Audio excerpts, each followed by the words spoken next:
नमस्कार, मी नम्रता वागळे. महाराष्ट्र नेक्स्ट या आमच्या विशेष कार्यक्रमात आपल्या सगळ्यांचं स्वागत. अहिल्यानगर जिल्ह्यातील सुपा MIDC मध्ये तॉरल इंडिया या कंपनीचं उद्घाटन मुख्यमंत्री फडणवीसांच्या हस्ते करण्यात आलं. यावेळी मुख्यमंत्र्यांनी अराजक माजवणाऱ्यांना इशारा दिला आहे.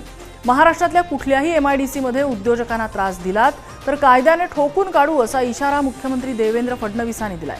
औद्योगिक विकासात गुंडशाही आणि झुंडशाही राज्याच्या कुठल्याही MIDC मध्ये खपवून घेणार नाही असं फडणवीसांनी स्पष्ट केलंय. दावोस करारांचा थेट परिणाम राज्यात दिसेल असंही मुख्यमंत्री म्हणाले.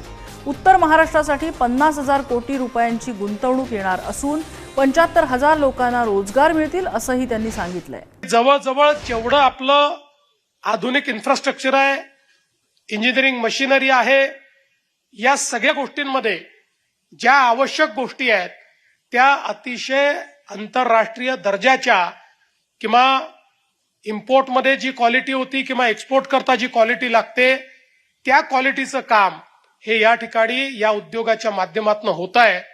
आणि यातूनच जी भारताची शक्ती आपल्याला पाहायला मिळते त्या शक्तीचा आविष्कार म्हणजे हा उद्योग आहे असं जर मी म्हटलं तर ते चुकीचं होणार नाही.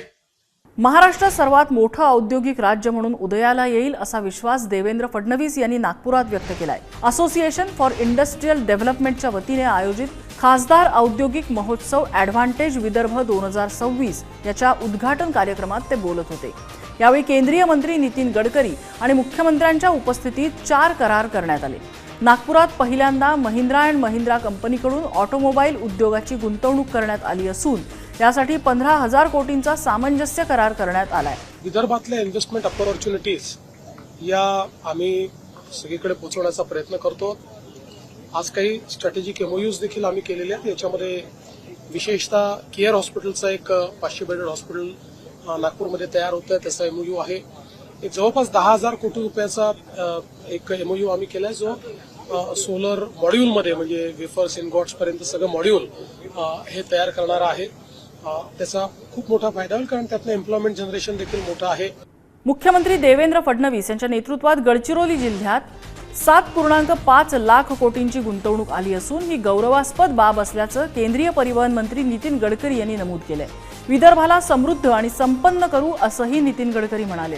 येत्या 5 वर्षात विदर्भात 5 लाख रोजगार निर्मिती करण्यात येईल असं प्रतिपादनही गडकरी यांनी यावेळी केलं. अमरावती मॅग्नेटद्वारे अमरावती इथे पहिल्या टेक्स्टाईल पार्कनंतर दुसरा टेक्स्टाईल पार्क उभारण्यात येत आहे अशी माहिती मुख्यमंत्री देवेंद्र फडणवीस यांनी दिली. ते नागपुरात बोलत होते. अमरावती विमानतळाचा विस्तार करण्यात येईल. येथेच आशिया खंडातील सर्वात मोठे वैमानिक प्रशिक्षण केंद्र उभारण्यात येत असून येत्या जुलै महिन्यात त्याचं उद्घाटन होणार असल्याचं त्यांनी सांगितलं. अमरावती मॅग्नेटच्या माध्यमातून यवतमाळ, अकोला, वाशिम आणि बुलडाणा जिल्ह्यांचा औद्योगिक विकास करण्याच्या दिशेने प्रयत्न सुरू असल्याचं मुख्यमंत्र्यांनी सांगितलंय.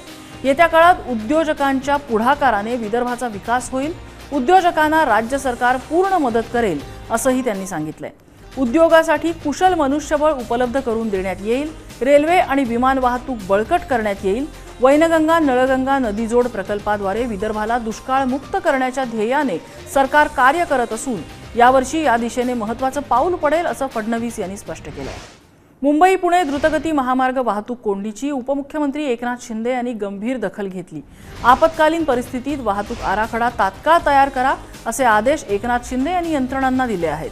मिसिंग लिंकचं कामही लवकरात लवकर पूर्ण करण्याचे निर्देश देण्यात आले.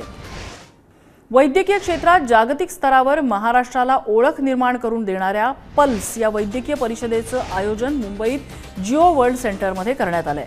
27 आणि 28 मार्चला ही परिषद होणार आहे.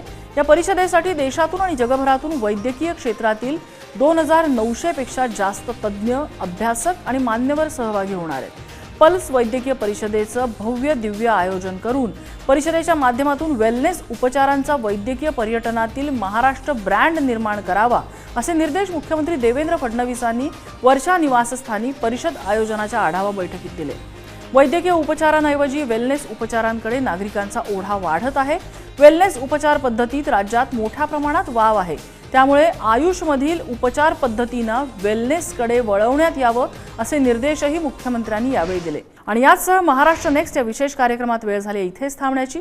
बातम्यांचा ओघ पुढारी न्यूजवर सुरूच राहील.